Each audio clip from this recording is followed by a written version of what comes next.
how to fix Google Play Store and YouTube no internet connection on Android phone. Hello guys, in today's video I'm gonna show you how to fix it easy and quick on Android phone.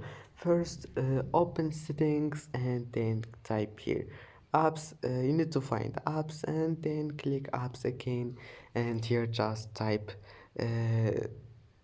Play Store, and here you will find Google Play services. Click on it and then click storage and click clear cache, and after that type here services and click this one, and then go to storage and click clear data and click OK, and after that go back and here type YouTube, click force stop, and now go to storage, clear cache, and then type here Google Play Store and clear force stop and clear cache also, and that's it. Now restart your phone and try again, and I hope that can fix your problem.